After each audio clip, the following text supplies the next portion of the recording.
සංඝමිත්තා උත්තමාවිය පිරිනවම් පෑවා. ඒ උත්තමාවිය පිරිනවම් පානකොටත් බොහෝ ශෝකී දේවල් මේ මණ්ඩලයේ සිද්ධ වෙලා තියෙනවා.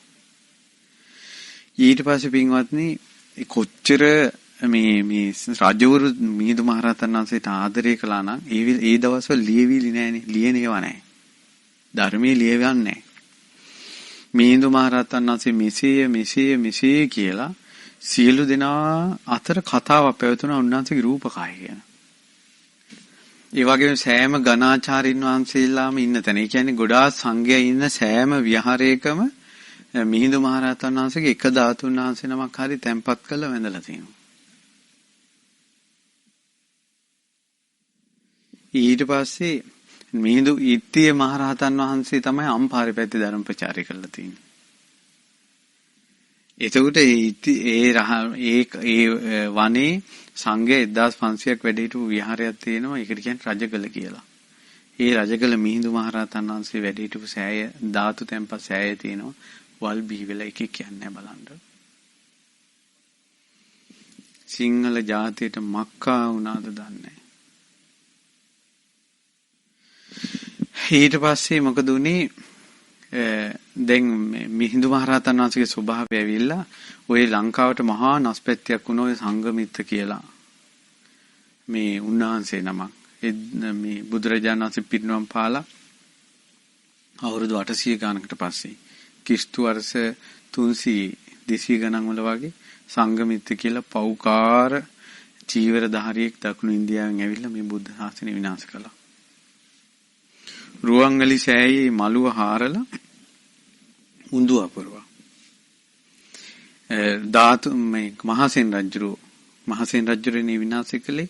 මහසෙන් රජුරෝ කඩපු චෛත්‍ය ගාන විහාර ගාන 363ක්. 363ක් විහාරවල උඳු අපරුවා. නමුත් පෞකාරයන්ටත් දාව පින්වන්ත දරුවෝ උපදිනවා. මේඝවර්ණ කියලා දරුවෙක් ඉපදෙනවා. මේඝවර්ණ පහළ වුණාට පස්සේ මේ සිරි මේඝවර්ණ රජුරවන්ට සංඝයා රහතන් වහන්සේලා විස්තර කියලා දුන්නා. තාත්තට වැරදුන තැන. ඊට පස්සේ අනේ කියලා ඒවට වන්දි ගෙවිල්ලක් විදිහට විහාර හදන්න පටන් ගත්තා. විහාර හදන්න පටන් ගන්න මිහිඳු මහරහතන් වහන්සේට උපහාර පිණිස කියලා රහතන් වහන්සේලාගේ විස්තර අරන් ඒ උස ඒ මහත ඒ විදිහටම රත්තරන්ින් මිහිඳු මහරහතන් වහන්සේගේ ප්‍රතිමාවක් හැදුවා. ප්‍රතිමාවක් හදලා ඒ ප්‍රතිමාව මිහින්තලේ තියලා තැන්පත් කළා. දවස් 3ක් උපහාර පවත්වලා මහා පෙරහැරින් වඩම්මලා නගරේ පැදකුණු කරලා ඊට පස්සේ ජයශ්‍රී මහ බෝධීන් වහන්සේ ළඟට ගෙනල්ලා මහා උපහාර තියලා අපේ මිහිඳු මහරහතන් වහන්සේ වඩිනවා බලන්න වරෙල්ලා කියලා මුළු නගරේම මහා ගෝසාවක් පැතිරලා ගියා. ජීවමාන මිහිඳු මහරහතන් වහන්සේට වගේ උපහාර පැවැත්තුවා. උපහාර පවත්වලා බෝධිය ළඟ තැන්පත් කළා. මහා විහාරයක තැන්පත් කළා. ඉත්ති උත්තිය සම්බල බද්දශාලා ආදී ඒ රහතන් වහන්සේලාගේ රූපත් එක්ක පරිවාර රූප කරගෙන ඒ කාලේ මේ මිහිඳු මහරහතන් වහන්සේට කරපු උපහාර නිසාමද මන්දා ඒ වෙනකොට ඒ රජුරවන්ටම දලදා හඳුරත් ලැබුණා. ඉතින් දලදා වහන්සේ ආබේගිරියට දීලා මිහිඳු මහරහතන් වහන්සේගේ ශ්‍රී දේහය මේ අර රත්තරන් රූපී මහා විහාරයටම පූජා කළා. ඉතින් 1800 ගණන් වල ඒ කියන්නේ ක්‍රිස්තු වර්ෂ 300 400 වෙනකොටත් ඒ ප්‍රතිමාවට මහා උපහාර පූජා කළා දෙනවා. මේ මහා අභාග්‍යයක් බලන්න අද ඒ ප්‍රතිමාව කොහේ තියෙනවද? මොකක් වෙලාද? කවුරුත් දන්නේ. කවුරුත් දන්නේ.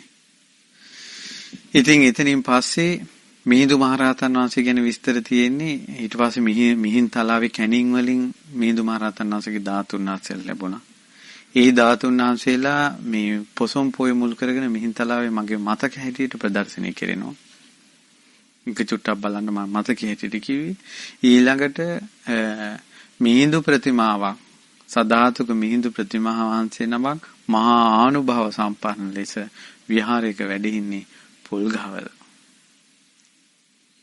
ඒ නිසා ඔයාලට කෙලෙහි ගුණ තියෙනවා නම් පොල් ගහවල ගිය කිසිම දවසක පොල් ගහවල මහා මෙවුනා භාවනා අසපුවක මිහිඳු මහරහතන් වහන්සේට වඳින්න නැතුව ඉන්න එපා. අපිට වන්දනා ලක්ෂයක් කළත් වැඩක් නැහැ. මිහිඳු මහරහතන් වහන්සේ ළඟ එක වතාවක්වත් දන ගන්න නැතුව. ඉතින් ඒ මිහිඳු මහරහතන් වහන්සේ අපිට වදාළ දේශනාවක් මං කෙටියෙන් සිහි කරලා විශේෂ කාරණාවක් අවසානයේ සිහි කරනවා. ඒ තමයි මිහිඳු මහරහතන් වහන්සේ ලංකාවට ඇවිල්ලා දේශනා කරපු සූත්‍ර දේශනාවක් තමයි ගෝමපිණ්ඩූපම සූත්‍රය. පුදුමයි ලංකාවේ මිනිසුන්ට මේ ධර්මයේ මේ ඒ රහතන් වහන්සේලාගේ ධර්ම ප්‍රචාරය හරි පුදුමයි. මේවා ගාම්භීර ධර්මයේ. මේ බලන්න ගෝමපිණ්ඩූපම සූත්‍රයේ තියෙනවා අතකෝ අඤ්ඤතරෝ බික්ඛු මේක සවැත් නුවරදින් සිද්ධ වුණි. ඉතින් මිහිඳු මහරහතන් වහන්සේ ලංකාවේ මිනිසුන්ට කියලා දෙනවා. පින්වත්නි භාග්‍යතුන් වහන්සේ සවැත් නුවර දෙවුරන් වෙහෙරි වැඩ ඉඳිද්දී ඉතින් මිනිස්සු දන්නේ නැහැ දෙවුරන් වෙහෙරි. ඉතින් දෙවුරන් වෙහෙරි කියන එක උන්වහන්සේ විස්තර කරනවා. ඒක දඹදිව මෙහෙම මේ මධ්‍ය දේශේ මෙහෙම විහාරයක් තිබ්බා අනාථපිණ්ඩික කියලා සිටු කෙනෙක් හිටියා. ඒ සිටුවරයා රන් කහවණු අතුරලා මේ විහාරේ ගත්තේ. ඒ විහාරෙට තමයි දෙවුරන් වෙහෙරි කියන්නේ කියලා දෙනවා.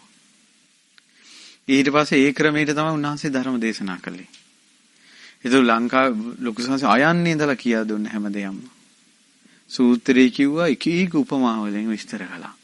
වර්තමාන වූත් අතීත වූත් උපමා වලින් විස්තර කළා. ඒ විදිහම මිහිඳු මහරහතන් වහන්සේ වර්තමාන වූත් අතීත වූත් උපමා විස්තර වලින් විස්තර කළා. ඒකට තමයි අටුවා කියන්නේ. උන්වහන්සේ විස්තර සූත්‍රයට අමතරව විස්තර කරපු ටිකට තමයි මොකද්ද කියන්නේ? අටුවා කියලා. ඊට පස්සේ දෙවුරන් විහිරේ බුදුරජාණන් වහන්සේ වැඩ ඉන්න කාලේ භික්ෂුවන් බුදුරජාණන් වහන්සේ ළඟට ඇවිල්ලා අහනවා මේ පැත්තකින් වන්දනා කරලා ඉඳගෙන ස්වාමී අත්තිනකෝ බන්ති කිංචි රූපං යං රූපං නිච්ඡන් දුවන් සස්සතං අවිපරිණාම ධම්මං සස්සති සමන්තතේව තස්සති කින ස්වාමීනි යම් කිසි රූපයක් තියෙනවද මේ ස්ථිරසාර වෙනස් වෙන්නේ නැති ඒ විදිහටම තියෙන රූපයක් තියෙනවද මේ අන්‍ය ස්වභාවයකටපත් වෙන්නේ නැති ස්වාමීනි භාග්‍යතුන් වහන්සේ වේදනාවක් තියෙනවද සංඥාවක් තියෙනවද සංස්කාරයක් තියෙනවද විඥානයක් තියෙනවද වෙනස් වෙන්නේ නැති ඒ විදිහටම තියෙනවා ආයෙ වෙනස් වෙන්නේ නැහැ රූප කියන්නේ මේ සතර මහා ධාතුන්ගෙන් පඨවි ආපෝ තේජෝ වායෝ කියලා මේ රූප ටික. මේ අපිට පෙනේ මේ තියෙන රූපෙත් අපිට පෙනෙන රූප ටික. වේදනාව කියන්නේ මේ රූපෙත් මේ රූපත් මුල් කරගෙන හටගන්නවන වේදනාව.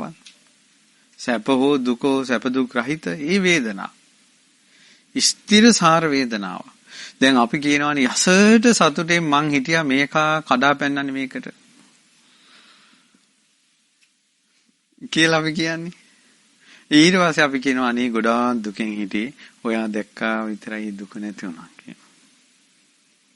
අපි එහෙම කියනවා. ඊට පස්සේ කියනවා මේ දවස්වල නම් අනේ කිසි දුකකුත් සැපකුත් නැහැ ඉතින් ඔය ඉන්නවා. කියලා අපි යම් විදිහකට කියනවා.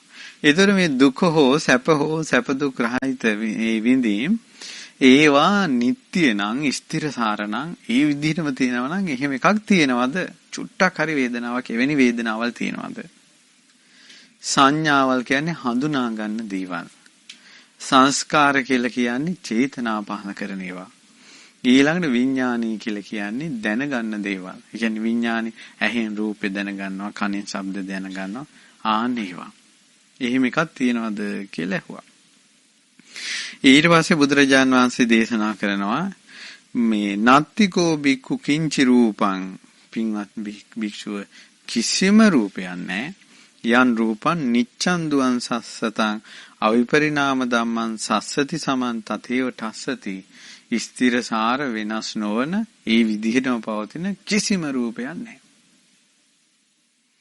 කිසිම වේදනාවක් නැහැ කිසිම සංඥාවක් නැහැ කිසිම සංස්කාරයක් නැහැ කිසිම විඥානයක් නැහැ. කිසිම පංච උපාදානස්කන්ධයක් නැහැ ඒ විදිහටම තියෙනවා. දැන් ওই වයසට පළච්චි ආච්චිලා සීලාගේ රූප දිහා බලන්නකෝ. ඔය ආච්චි කෙනෙක්ගේ රූපේ ඒ ආච්චි බැඳපු මේ සීයා අවුරුදු 20 දී ඔය ආච්චිගේ රූපේ ওই විදිහට දැක්කනම් බඳීද? අර සීයා ওই විදිහට දැක්කනම් බඳීද? ඒකට තේරෙන්නේ නේද අපි අහු වෙන්නේ ඒ මොහොතේ දෙයට. ඒ මොහොතේ දෙයට අහු වෙන්නේ. ඊළඟට සමාජලාවට hina වෙනකොට කතා කරනකොට මැසේජ් එකක් දානකොට ඔන්න අහු වෙලා කැරකිලා යනවා. කසාද බැඳලා පස්සේ කාලේ යකා යක්ෂණී වගේ වද දෙනවා. එතකොට තමයි එපා වෙන්නේ. මොකද්ද උනේ කියලා හිතෙනවා. මේ වගක් දන්නවා නම් මම පැත්ත පලාතේ ඉන්නේ නැහැ කියලා හිතෙනවා. නමුත් ඒව දැන් අනිත්‍ය වෙලා නේවා. වෙනස් වෙලා නේ. ඊට පස්සේ සමහර වෙලාවට දරුවන්ගෙන් වද වේදනා ඉදින් හිතෙනවා අනේ මුංගෙන් මෙච්චර විඳිනවා දක්නවා නම් හදන්නේ නැහැ එකෙක්. ඊට වැඩි හොඳයි කේල් ගහක් හැදුවා නම් කියලා කියනවා. ඊට පස්සේ මතක් වෙනවා මොන දැන් ජාතික ප්‍රශ්නයක් කතා කරනවා. මේ සිංහල ජාතිය වන්දේ ඕ අපිට ඒ කාලේ හැදුනා නම් 12 දිනක් හදනවා. ඒ ඔක්කොම දැන් තමයි මතක් වෙන්නේ. එතකොට අර තිබ්බ සංඥාවල් චේතනා පාල කරපු ඒවා ඒ ඔක්කොම අනිත්‍ය වෙලා ගිහිල්ලා. වෙනස් වෙලා ගිහිල්ලා. කිසිම රූප වේදනා සංඥා සංඛාර විඥාන කියන පංච උපාස්කන්ධය නිට්ටය නෑ කොහෙවත්. බ්‍රහ්මයාගේ බ්‍රහ්ම ලෝකෙවත්, දෙවියන්ගේ දිව්‍ය ලෝකෙවත්, මනුෂ්‍යයන්ගේ මානස ලෝකෙවත් ස්ථිරසාර නෑ. මේ බණ ටික අහන්න ලැබුණ නිසා තමයි පින්වත්නි මේ එක එක මිලිච්ච ආගම් බිහුනේ. ඒ මිනිස්සු හිතාගෙන ඒ ආගමෙන් ඒ ආගමටම යනවා කියලානේ. ඒ ආගමෙන් ඒ ආගමටම යනවා කියලා. හිතා යේනේව මඤ්ඤති තතෝතං හෝති අඤ්ඤතා. හිතන් එකක්ද වෙන්නේ වෙන දෙයක්. සමහරවිට දෙවියන් අතර ගිහිල්ලා මේ දිව්‍ය අප්සරාව පිරිවරාගෙන මේ පැණි ගංගාවේ මේ පැණි බොන්න හිතාගෙන තමයි මරාගෙන මැරෙන්නේ. නිරේ ලෝදිය බිබි ගිනි ජාලාවෙන් දෙවි දෙවි ඉන්නේ. කොහොමද හිතුවේ ඇවිල්ලා කියන්නද? ඇවිල්ලා කියන්නද? මේ බුද්ධ ශාසනයේ මේ සත්‍ය ධර්මයේ පිහිට මේ සිංහල බෞද්ධයන් විතරයි ලැබුණේ. අපේ අඩුපාඩුකම් තියෙන්න පුළුවන්. ඒව පැත්තකට දාන්න ඕන. අපිට වටිනා ධර්මයක් හම්බ වුණා. අපිට වටිනා ධර්මයක් හම්බ වුණා. සත්‍ය ධර්මයක් හම්බ වුණා. කිසිම තැනක අඩුවක් දෝෂයක් නැති ධර්මයක් හම්බ වුණා. එක අකුරකවත් අපිව මුලා කළා නැහැ. සත්‍යමයි. ඉතින් බුදුරජාණන් වහන්සේ දේශනා කරන අතකෝ භගවා පරිත්තං ගෝම පිණ්ඩයන් පානිනා ගහෙත්වා තම්බිකුන් ඒ තදවච. ගෝම පිඩක් ඉන්දියාවේ හරියට ගොම තියෙනවා. ගොම චුට්ටක් කරන් කිව්වා පින්වත් භික්ෂුව. එත්තකෝපිකෝ වික්ඛු අත්ථභව පටිලාභෝ නත්ති නිච්චෝ දෝ සස්සතු අපිරනාම ධම්මෝ. මෙච්චර ජීවිතයක් වන්නේ නැහැ කිව්වා. ගොම පිඩක් කරන් මෙච්චර ජීවිතයක් වන්නේ නැහැ කිව්වා. ස්ථිරසාර. යම් විදියකට එහෙම තියෙනවා නම් නිවන් දකින්න බෑ කිව්වා. යම් කිසි කෙනෙකුට අමා මහ නිවන ලබන්න පුළුවන් මෙච්චරක්වත් මේ නියපොත්තට ගත්ත ගොම පිඩුව තරම්වත් නිත්‍ය දෙයක් ස්ථිර දෙයක් ලෝකේ නෑ කියලා. දැන් එනම් කල්පනා කරන්න ඔයාලගේ ගෙවල්, දොරවල්, දරුවෝ, මාළෝ, ඊළඟට ලෙඩ දුක්, මනුස්ස ප්‍රශ්න, අමනුස්ස ප්‍රශ්න, ඒ ඔක්කොම සංස්කාරනේ. ස්ථිරසාර නැහැ. ස්ථිරසාර නැහැ. කිසිම අමනුෂ්‍යෙක්වත් මිනිස්සෙක්ගේ ස්ථිරව ඉන්නේ. ස්ථිරව ඉන්න බෑ. මනුස්ස ලෝකේ මේ එකට ඉන්නවා කියලා කසාද බෙදලා ගෑනු මිනිස්සුවත් කාලයක් යනකොට වෙන් වෙලා යන්නේ. එහෙම ස්ථිරව ඉන්න බෑ. එහෙම එකක් තියෙනවා. ඒ නිසා මේක නම් අනිත්‍යයි කියන එක සිහි කරන එක පුදුම යහපතක්. පුදුම යහපතක්. ඊට පස්සේ බුදුරජාණන් වහන්සේ දේශනා කරන ඉස්සර මම රජ කෙනෙක් වෙලා හිටියා. ඒ රජුරු මම හිතේ මහා සුදස්සන රජුරු. මෙතන රජුරගේ නම නැහැ. කියනවා කුසාවතී රාජධානිය ඇතුළු රාජධානි 84000ක් තිබ්බා. ඊට පස්සේ කියනවා ප්‍රාසාද මාලිගා 84000ක් තිබ්බා. කූටාගාර 84000ක් තිබ්බා. ඇත්තු 84000ක් හිටියා. අස්සු 84000ක් හිටියා. පුත්තු 84000ක් හිටියා. මේ මිරිස් ගල් වලට වැඩිය විශාල මැණික් ගල් 84000ක් තිබ්බා ඒ රජුරවන්ට. ඊට පස්සේ සුභද්‍රා දේවි කියලා මේ මනුස්ස ලෝකේ ලස්සනම කාන්තාව පිරිවරාගෙන බිරිඳෑවරු 84000ක් හිටියා. ඊට පස්සේ උදේ දවල්ට හැන්දෑවට රන් තැටි 84000 ප්‍රණීත භෝජන ගේනවා. කිසි කෙනෙක් රජුරන්ට එක වචනයක් කියන්නේ මුළු දඹදිව් තලයේම මිනිස්සු රජුරන්ට ආදරේ. කවදාවත් දුකක් හිතෙන දෙයක් රජුරන්ට කියලා නැහැ. කියනවා ඒ 84000ක් ගානේ ওই තියෙන වගේ හොඳම මාලිගාවේ තමයි රජුරු ඉඳලා තියෙන්නේ. හොඳම ආශ්‍රයාගේ පිටේ තමයි අහසින් යන ආශ්‍රයාගේ පිටේ නැංගලා තියෙන්නේ. හොඳම ඇතාගේ පිටේ නැංගේ. හොඳම මාණික්කයේ මත තමයි කකුල තියලා තියෙන්නේ. හොඳම රන්දටි කාලා තියෙන්නේ. බුදුරජාණන් වහන්සේ වදාලා ඉතිකෝ වික්ඛු සබ්බේ සංඛාරා අනිච්චා දැන්කෝ හැවේවා. දැන්කෝ හැවේවා. කිසි දෙයක් නිත්‍ය නැහැ කිව්වා. ඒ රජතුමාගේ ලෝකෙ තිබ්බ හොඳම මාලිගාව තිබ්බේ දැන් කුසිනාරාවේ උපවර්තන ශාලවන උද්‍යානෙ තිබ්බ තැන. දැන් එක ගඩොල් කැටයක් නැහැ මාලිගාවේ. ඔයාලගේ ගෙවල් වතු පිටි යාන වාහන මොනවද මේ? මිනිසුන්ගේ තුරුස්නාව අපේ කැප්පෙටිපොළ අධිකාරම සුද්ධ මේ රාජද්‍රෝහි කියලා අල්ලගෙන මාලිගාවට ඇදගෙන යනකොට කිව්වා මගේ ජටාව හොදාගෙන වරින් කියලා. හොදාගෙන ආව. දල්ලදා හඳුරන්න පුදපන් කිව්වා. මට තියෙන එච්චරයි කියලා. මේ මරණයට ගෙනියන්ති. අද මිනිස්සු පන ගහෙද්දි කනාත ගන්නවා. මගේ කරාම දෙක තියෙනවද? මගේ චේන් එක තියෙනවද? මොකටද මේ? මොකටද මේ? මේ ලෝකෙ මිනිස්සු ස්ථිරයි කියලා අල්ලගත්ත නිසා වැඩක්ම නැහැ. ඒවන් සබ්බේතේ සංඛාරා අනිච්චා. සබ්බේ සංඛාරා අතීතානේ ඔක්කොම අතීතෙට ගියා. විපරිණතා ඒවන් අනිච්චාකෝ බික්කු සංඛාරා ඒවන් අද්දුහා කෝ බික්කු සංඛාරා ඒවන් අනස්සාසිකාකෝ බික්කු සංඛාරා යාවචිදම් බික්කවියා යාවචිදම් බික්කු අලමේව සබ්බ සංඛාරේසු නිබ්බින්දිතුන් අලං විරජ්ජිතුන් අලං විමෙච්චතුන්ති. කිසිම දෙයක ස්ථිරසාරයක් නැහැ. මේ කල කිරෙන්නමයි නොයැලෙන්නමයි කෝ වටින්නේ. ඒ නිසා මේ සියලු සංස්කාරයන් ගැන නොයැලිලා මේකෙන් නිදහස් වීම වටිනවා කියලා අනිත්‍ය විස්තරي බුදුරජාණන් වහන්සේ වදාරා. ওই විස්තරي ලංකාවේ මිනිසුන්ට මිහිඳු මහ රහතන් වහන්සේ කියලා දුන්නා. නිට්ටය නෑ. ඔබ යම් දවසක ඔබගේ අතින් වැරදි කියලා තියෙනවා නම් ඔබ නිරේ යන කර්ම කළා තියෙනවා. හැබැයි ඒ සංස්කාරේ නිට්ටය නෑ. ඔබ තිරිසන් ලෝකේ යන කර්ම කරලා තියෙනවා. ඒක හැබැයි නිට්ටය නෑ. මං කිව්වේ මේ කිසිම දෙයකින් වැඩක් නෑ. අපිට හම්බුණා බුද්ධ රත්නය. මැණිකක් ගෙදරකට හම්බුනාට පස්සේ මේ මැණික ගැන හිතා ඉන්නවා යා. මට මැණිකක් තියෙනවා කියලා. නමුත් ඒ ගෙදරම මිරිස් ගලක් තියෙනවා. ඒක හිතන්නේ නෑ යා. බෙහෙත් ගල් තියෙනවා. බොරළු තියෙනවා. ඒව හිතන්නේ ලැබිච්ච මැණික ගැනම හිතනවා.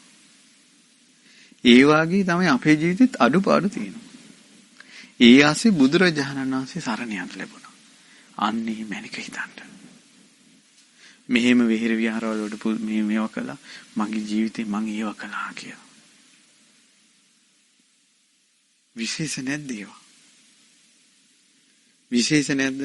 දැන් ඔන්න අපි ඉස්කෝලේට යනකොට මේ අක්කේ නංගි කියලා hina වෙවි කට්ටිය යනවා. එහෙම නැත්නම් වැඩපළට යනකොට ඔය අතර එක්කෙනෙක් කතා කරලා අනේ ඔයා මෙහෙමයි කියලා විශේෂ කාරණාවක් කියනවා.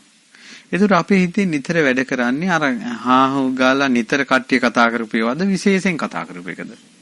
ඒකම මතකයි. ඒ වගේ තමයි මේ සංසාර ගමන යද්දී රාගේ නෙවෙයි විශේෂ. ද්වේෂේ නෙවෙයි විශේෂ. මෝහේ නෙවෙයි විශේෂ. වැරදෙන එක නෙවෙයි විශේෂ. දුස්සීලකම නෙවෙයි විශේෂ. පංච දුස්චරිතේ නෙවෙයි විශේෂ. බුද්ධං සරණං ගච්ඡාමි කියලා සරණ ගියේ එකයි. ධර්මයේ සරණ ගියේ එකයි. සංඝයා සරණ ගියේ එකයි. වැරද්දක් කරන එකද විශේෂ? වැරද්ද නතර කරපු එකද? අනේ මට මේව නතර කරගන්න ලැබුණානේ කියලා හිතන එක. මට මගේ වැරදි නතර කරගන්න ලැබුණානේ. මං කලින් මේවා වැරදි කියලා දන්නේ මං දැන් දන්නවනේ. මේක විශේෂයි කියලා හිතනකොට ප්‍රීතියෙන් වාසය කරන්න පුළුවන්. ස්ථිර නැහැ. ඒක කලින් සතර අපාය යන කර්ම කළා තිබ්බනම් ඒව ස්ථිර සාර නැහැ. ඒකනේ මේ කියන්නේ. ගොම පිටක් තරම්වත් නැහැ කිව්වා එක විදිහටම තියෙනවා. ඒකට දැන් එයාගේ හිත ප්‍රීතියෙන් තියෙන නිසා මරණින් මත්තේ සුගතියේමයි. ඒකාන්තයෙන් සුගතියේමයි. වරදින් අත්මිදුන කෙනා, කුසල් සිහි කර කර ඉන්න කෙනා, පින් සිහි කර කර ඉන්න කෙනා සුගතියේමයි. දුගතියකට නම් යන්නේ. මොකද අපිට වෙච්ච වැරදි, අපෙන් වෙච්ච දෝෂ ඒවා සසරේ යන විදිහට තියෙන්නේ. හැබැයි ඒ දෝෂ කල්පනා කර කර හිටියොත්, පසුතැවි හිටියොත් ආය සසරටම වැටෙනවා. තේරුණා නේද? මුළු දවසේම සින්දු අහලා පැයක් බණ ඇහුවනම් පැය වටින්නේ. ඒ විදිහට ගුණේට ප්‍රශංසා කරගන්න. එතකොට තමයි මරණ මොහොතේ ගුණේම එන්නේ. නැත්තම් වැරදියි අඩුපාඩුයි මතක් වෙයි අවසාන කාලේ. අපරාධ මෙච්චර ශාසනයක් හම්බ වෙලා මිහිඳු මහරහතන් වහන්සේ ඇවිල්ලා මේ අපිට දුන්නේ අසරණව මැරෙන්න නෙවෙයි. මේ ධර්මයේ දුන්නේ. සරණක් ඇතුව මැරෙන්න. අනේ මරණ වෙලාවේ මොනව මතක් වෙයිද දන්නේ නැහැ. ඒක සරණද අසරණකමද? මට මොකක් වෙයිද දන්නේ නැහැ. සරණද අසරණකමද? ඉතින් දෙයියනේ කොහෙනම් තුනුරුවන් සරණ.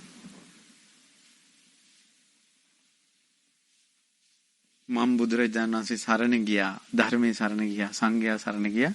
අඩුපාඩු වුණාට මට ශ්‍රේෂ්ඨ ධර්මයක් හම්බ වුණා. මන් නරක ලෝකේ කියන්නේ. මන් නරක ලෝකේ කියන්නේ. තේරුණා නේද? මැනිකක් අතේ තියෙන මිනිස්සේ හොටු පෙරාගෙන ආවත් ඒ මිනිසයා වටින්නේ නැද්ද? ඒ මිනිසයා ළඟ මැනිකක් තියෙනවා. තේරුණා නේද? ඒ නිසා කරපු කුසල් පින් සිහි කර කර මම මැරුණ වෙලාවෙත් මේව හිතනවා කියලා මරණයට සූදානම් වෙන්න. කිසි දෙයක් ස්ථිරසාර නැහැ. කිසි දෙයක් ස්ථිරසාර නැහැ. මරණයට සූදානම් වෙන්න. හිත ප්‍රීතියෙන් තියාගන්න ක්‍රමයක් තමයි අර කරපු කුසල් සිහි කර කර ඉන්න එක. පාරේ යනකොට මම දැන් අපිත් එක්ක යන ඇත්ත එකත් අපි වාහනේ යනකොට කතා කරගෙන යන්නේ. සමහරවිට කොල්ලෝම වාහන බයික් වලින් මෙහෙ දානවනේ. ඒකට අපිටත් තරහ එනවා. මුන් මැරෙන්නද මේ යන්නේ කියලා. ඒකට හිතට සිතවිල්ලක් ගන්න ඕන සංවරකම තමයි විශේෂ. අසංවරකම නෙවෙයි. ඒකට උන් පාරවල එහෙම යන්නේක, කය ගානේක, කොල්ලෝ රංචු එකතු වෙලා ඉන්න එක ඒව සාමාන්‍ය දේවල්. ඔය අතර කොල්ලෙක් මලක් පහනක් පුදනවා නම් විශේෂයි. උන්නේ දෙව්ලෝ යන්නේ. ඒ අතර කොල්ලෙක් කෙල්ලෙක් බණක් අහනවා නම් විශේෂයි. ඒ අයනේ දෙව්ලෝ යන්නේ. ඒ නිසා තමන්ගේ ජීවිතේ විශේෂ දේවල් ටික ගන්න. අද දවසේ රාගසිතක් ඇති වුණොත් ඒක හිතන්නේ මේ සසර යන අයට හිතෙනවා. ඒ රාගසිත පාලනය කළා නම් මට ශ්‍රේෂ්ඨ කල්පනාවක් ආවා. ඊළඟට ෆෝන් වල ඔබ ඔහි ලෝකේ අතරමං වෙ ඉන්නවා නම් ඒක සසර යන කෙනා. සසර කියන්නේ සතර අපායට. එතකොට මේ හිතට ආපු කෙලෙසය පාලනය කරගෙන බණක් අහනවා. අන්න මට ශ්‍රේෂ්ඨ දෙයක් කල්පනා වුණා. මේ විදිහට ශ්‍රේෂ්ඨ දෙයට තැන දෙන්න. මුළු දවසේම බුදියාගෙන හිටියත් පැයක් බණ ඇහුවා ඒක වටිනවා. ඒ නිසා දවසේම අද නම් මගේ දවසේ මොකක්වත් කිරුන්නේ නැහැ කියලා හිතුනොත් එහෙම අඩුම තරම් පිරිතක් හරි කියන්න. මගේ අද දවසේ කටින් වචන කෝටියක් ගියා නම් ඊට වැඩිය මම දැන් මේ කරණීයමිත සූත්‍රය කියපු එක වටිනවා කියන. ඇයි මේ වචන ඉස්සෙල්ලාම බුදුරජාණන්සේ මුලින් පිටුනේ. අසාරා අසංකීය කල්පලක්ෂ 4ක් අසංකීය කල්පලක්ෂ 4ක් පෙරම් පුරල උන්වහන්සේගේ හදමල්ලෙන් ඉපදුන වචන ටිකක් ඒ. දුගතිය යන්නේ. ඇත්තටම අපිට ඒ විදිහට කල්පනා කරනකොට නම් සරණක් තියනවද නැද්ද? ඒකටනේ තිසරණේ කියන්නේ. මිනිස්සු ඉන්නේ සරණක් නෑ වගේ. ඇත්තටම මේ වෙන ආගම් එක බලනකොට අපිට කොච්චර සතුටින් ඉන්න පුළුවන්ද? වෙන ආගම් එක බලනකොට දෙයියනේ කිරේ වගේ බලන්නකෝ අර බෝම්බ පුපුරා ගත්ත ගෑනු 72ක් ගන්න කියනවා. මේ අද කාලේ මේ මිනිස්සුන් ඉන්න ගෑනිත් වැඩිනේ. ඉතින් අපේ බුද්ධ ශාසනේ මේ ධර්මයේ හැසිරෙන කෙනෙක් දිව්‍ය ලෝකෙ ඉපදිලා සමහරට දිව්‍ය අප්සරාව ලක්ෂ ගාණක්. ඒත් බ්‍රහ්මචාරි වෙනවනේ සමහර දෙවිවරු. එක දිව්‍ය ස්ත්‍රියක් ස්පර්ශ නොකර ඉන්නවනේ. එච්චර ධම ප්‍රණීතයිනේ. එච්චර දිව්‍ය අප්සරාවෝ ලක්ෂයකගේ පහසට වැඩිය ධම ප්‍රණීතයි. එච්චර ප්‍රණීත ඉදම්පි ධම්මේ රතනම් පනීතා. මෙච්චර ප්‍රණීත මණිකන් නන්නේ ධර්මයේ තරම්. ඒකයි. ඒ නිසා අපි කාටත් තිසරණේ සරණේ අලාමක නොවු අලාමක ඒ වගේම කුසල් පින්දහන් සිහි වෙන ශ්‍රේෂ්ඨ දේවල් සිහි වෙන මනුෂ්‍ය ජීවිතේ ප්‍රයෝජන ගත්ත සුගති රැකවරණ තියෙන ජීවිතයක් විදිහට අපේ මනුෂ්‍ය ජීවිතය අවසානයේ ගෙවේවා. අපි කාටවත් බුදුසසුනේ ඒකාන්ත පිළිසරණ ලැබේවා කියලා සාදුකයා. मोहक्षयो